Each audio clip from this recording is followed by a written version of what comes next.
Munnamawulire omwana wa Taata Lugonvu avuddeyo n'aba ng'asekerera abamubika era obubaka gye buli nnyo nja kubanga mbukutuusaako mu maaso awo.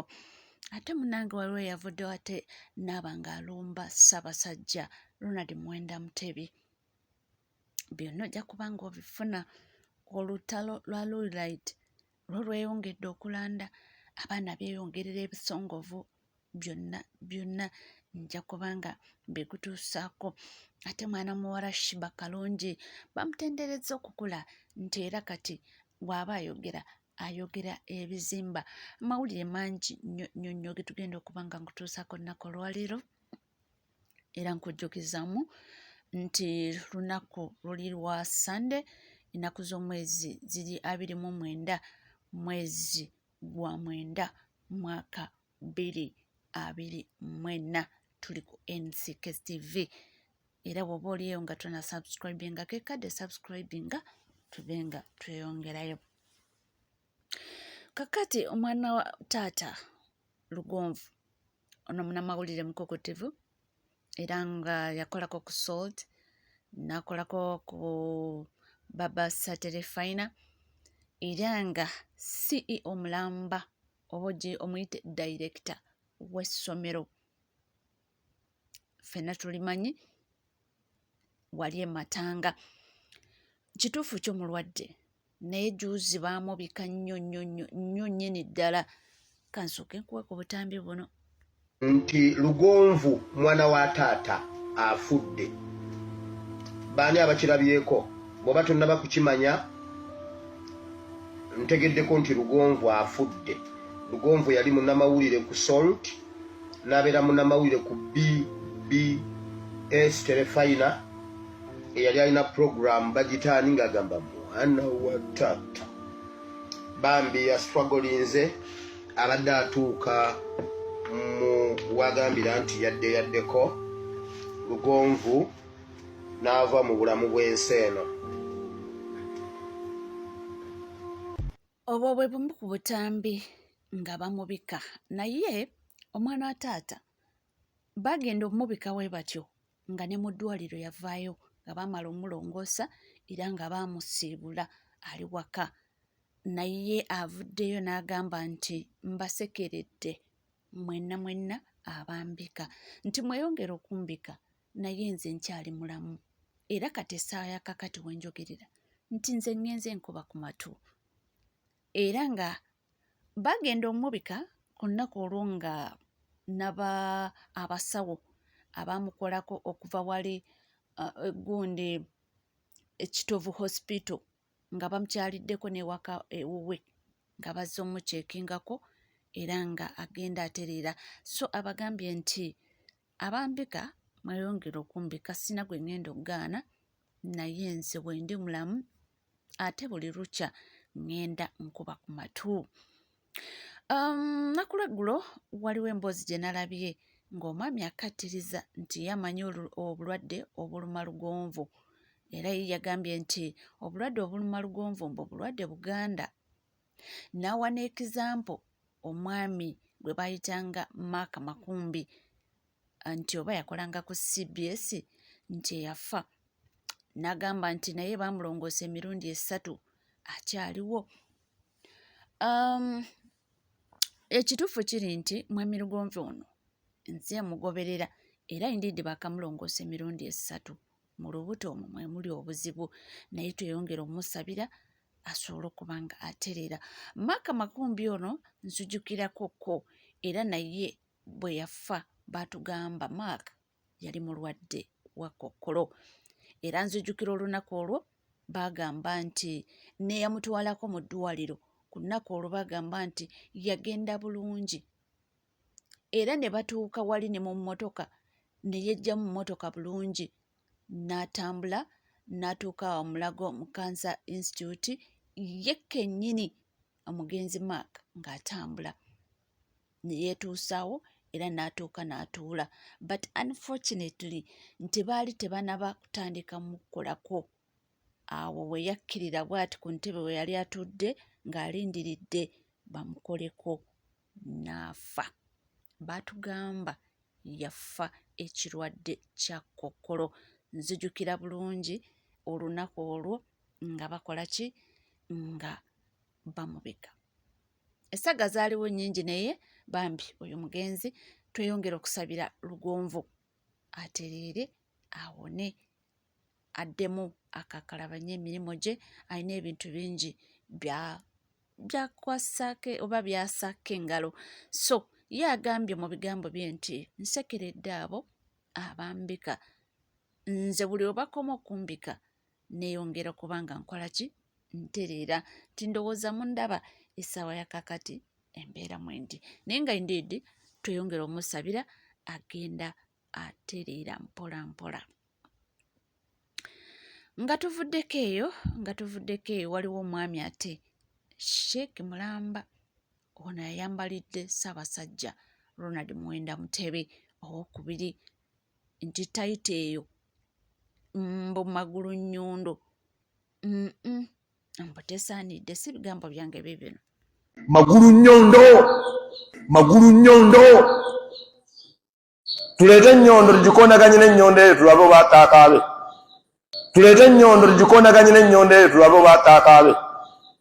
Ssaabasajja gwakulira abasajja nze nga tankulirangako. Agambye ki? Gwakulira abasajja nze nga tankulirangako. Ndi mukazi kyukyo mumanyi. Muddo guno gubeerako mukonzikonzi, ogwo muddu muzibu nnyo ku musana. Ogubaako omusana ogubaako amajini wegati toyinza guyitamu nga toli mu ssaaki. Bamuyita cuucu walaga amaanyi ge. Wange opinioni ye. Ate waliwo olutalo lwakati lwa Louis Light mbu n'abakadaama ne basekadaama. Simanyi ogwabadde oba kiki ekibatuusizza ku ekyo, naye bano beeyuza buli lukya. Era kati lukwatiddemu Prima Kadash basense ahomberera. Era Louis Light yani omutegedde? Yenze Louis Light. Oli kikazi kirogo, omwana w'abandi wamuloga yenna eddogo nerifuluka. Okosa kweyogeza ng'era omulogo w'abeera. Bambi the dad of my son, simanya the dad of my kids, please get well soon. Wamuloga eddogo litandise ofuluka mbwa ggwe. Wenna oli kimpi, weekuba makeup wenna n'obeera ng'ekizigire, va mu bino bifilter by'okozesa.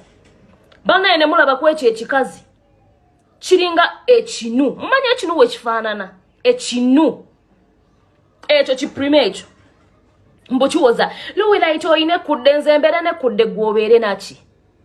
Kwebyo bimugabe ebikujjudde ku mubiri. I sat close to you nga wenna okunamye. Ng'okunamye ng'oyambadde bubi nga mugaba alinga wuzi ku sikini. Naye ekyewuunyisa ebifaananyi by'opostinga tekubaako mugaba. Ndowooza wandaba. Nali awo nga nze nankubye ekikumbe engato yokka gye nali nyambadde ng'egula obuzina bwonna bwe wali weekubye. I don't know Louis Light ondabye. Aya. Nawulidde waliwo abagamba mbu Prima oyo tomuwabudde, your class above. How are you class above? The small, the little fame Jennina njefunidde. Gwe omuntu okubanga omumanyi wali ofumbira muyimbi ttooke. Other than that, n'ebizigo ebyakuzirira kubanga brand yo yagaana okutambula yakonziba ekizigo gwaki akyenyikamu gwakiwugamu gwakisulamu. Other than that, who are you? Eno omukyere we bavaayo we baguvuma teguwooma. Nkulukusizaako amabeere nnyini. Wenna oyambadde mbuli mukunda gw'ozina n'ebbeere likulukuse. Lwaki toleega bbeere? Egyo emyaka gy'otambuliramu tebakyambala crop top n'otayambala bbeere. Leega ebbeere. Buli mukazi aba alina okumanya waliwo ebbeere nga lyo tebaliteeka mu crop top tandika kulukuta. Louis Light olinga jamu filter bakuwaana mbwa ggwe. Jamu filter bakuwaana. Buli business gy'olimu yaddiba. Nawulidde waliwo abakuneegiraagira.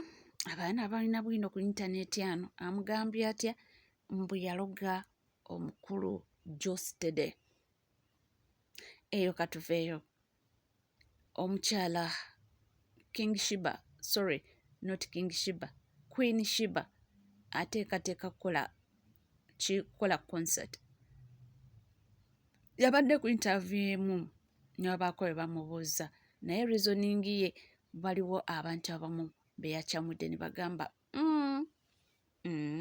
biibino omuntu yenna watandika okukola statement weziti omanya nti omuntu oyo aba alina ensonga kitegeeza nti omuntu oyo akuze mu ndowooza sooka owuleka statement yaku Shiba ke yakoze Shiba yakoze statement ezo ng'ate teyazikolanga sooka okawulire awula omala okawulira fumiitiriza nnyo kategeere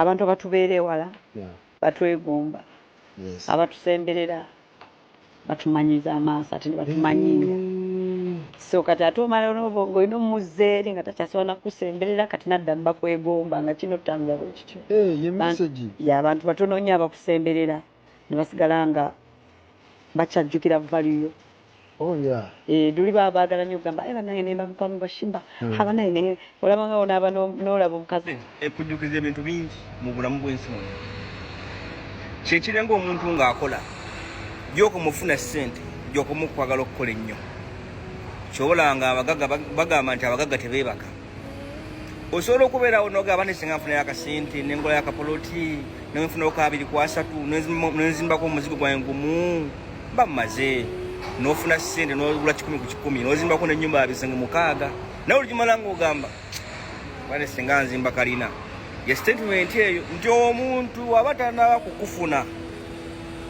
aba akwettanira nnyo era ng'akwagala nnyo ng'akulabawo naye if times comes n'abeera ng'omuntu oyo akusemberedde ng'ali naawe atandika obutakulabawo nalaba nga tolina makulu gy'oli akantu ako kakulu Shiba akuze mu ndowooza luli yayogeranga ebintu bya kisimu n'agamba etajja kuzaala etalizaala kakyayi lubuto kati omuntu akusembeera ntukiseera n'akusembeera ennyo nnyo nnyo okuseera n'agamba kana kyaŋŋamba wabula time weggwawo nga ate avudde w'oli omuntu oyo atandika okunoonya engeri gyasobola okudda gy'oli nga takyasobola kati ekivaamu mu kulaba nga tasobola kudda gy'oli ekivaamu kwe kubeera ng'ate akujolonga n'afuna obucwayi n'effutwa olw'ensonga yali naawe luli ng'akuzalawa kati ku time walabira kubanga yalaba ng'ali naawe kati time etuuse ng'ate wamuleka essaawa ezo akulowooza naye nga tasobola kukufuna ye message ya Shiba kikutwalira abantu bangi genda kukwalira ne sikini ndi alien sikini etangana abantu be bangi bajjuko ba champion gudo bani ba Anon Kim bantu bangi ne bamulekawo kati time hizo kwesanga essaawa zo wabagala okuddayo nenga tebakyasobola balina mwongerera bibi genda ku Bobi Wine bantu bangi yatandika nabo basiba akato bafulu figa elusenoga taso tulika naye mu bomu message eno njalo gisharinga ennyo abantu abo tebategedde Shiba message gye yayogedde ekwata ku bantu bangi nnyo abanaddiini abantu bonna ba student abafumbo owasa omukazi nga omwagala nnyo naye wobeera naye n'omuzalamu omwana n'omuzalamu owokubiri n'ogamba n'olekaawo naye womala omuleka namuvinga wonu n'afuna omuntu omulala n'omuyani omufuna nga tokyamusobola oluusi yagaggawala ekivaamu ng'ogamba ekikazi kikyafu kyantama ng'omufunako embeera embi so mulowooze nnyo ku bulamu bw'ensi buno omuntu ng'omuyina mukozesa omufunemu ky'omwagalamu mu tayimu eyo ate tomukkiriza kuvaako kati gendako eri omusajja obasanga omukazi wewuyanga omukooye ng'omuyinamu abaana wasa mulala oyo omuleke ewaawo tomugoba kubanga tomanyi lwaki yajja bulamu bwo alina ne bwakutuusizza nemba mukyayagani tojjaawo totekawo bawundale wakati bwo okulaba nga omuntu otuddamu kwogera naye fuba nnyo okulaba nga mulina connection wadde nga mwava mulaavu naye nga muli wamu kubanga asobola kusanga n'akutaasa mu kintu ekimu nsaba ka message ono kasiyalingeko konfolowingeko buli omu afuna ekyokuyiga Shiba nkwebaza nnyo wakoze message erina amakulu amangi abataagitegedde tebagitegedde kanziremu ngiteekewo wano bagirako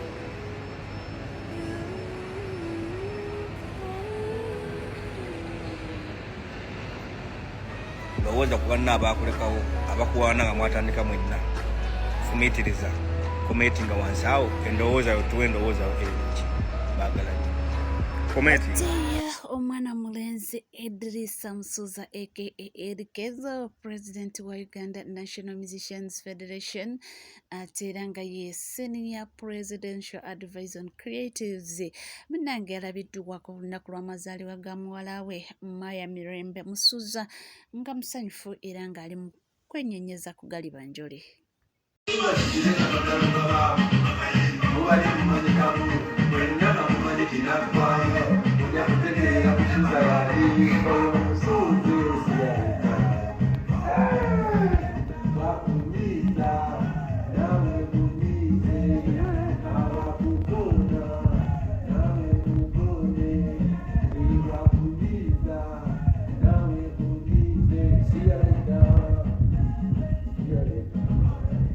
Ate munange kye bakoze anti kaduuka bannange ono Luwilight ye yazze kulema buli omu amwenganga era gwe wogenda ngolowooza mbojja mu silensinga bannange kali abononye musajja onakulidde oli akusimanya biki ku kisiraani ky'olina nawulidde ogamba 4 men have proposed to you and none of them has ever reached mu lujja lwewammwe okiba si kisiraani olina ki bide buli musajja gw'oyonke wansi eyo buli musajja gw'oyonka wansi eyo situla kisiraani kyereere nagis obuntampuute ani agenda okuteekako ringi musajja kyagenda okukuba kiisa akunywegere nti anti kaduuka ng'akubamu akafaananyi oba mubide ng'onuuna oli muyonsi wabide naawe oyibweta kwegamba oli ku muntu nga kuba President General.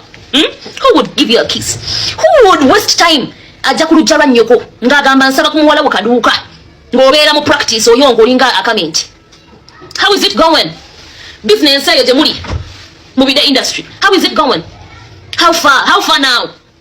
But they've proposed to you 4 times. 4 times. Yosigala nodaga ne bakuzaalamu n'enzaalo zo 4 times. Namuwulira at first ino oyo mwana mumulaba yasooka kwekwata ku Mirembe. Bambi bannaye waliwo abakazi benneegomba. Mirembe yalimu ku bakazi kaduuka be yeegomba. We baproposingira Mirembe n'akyuka. Sebo kyekikazi ekiri mu kungamba mumanyi bannaye mwekuba kiu. Nze simanyi lwaki mwekwata ku bisubi.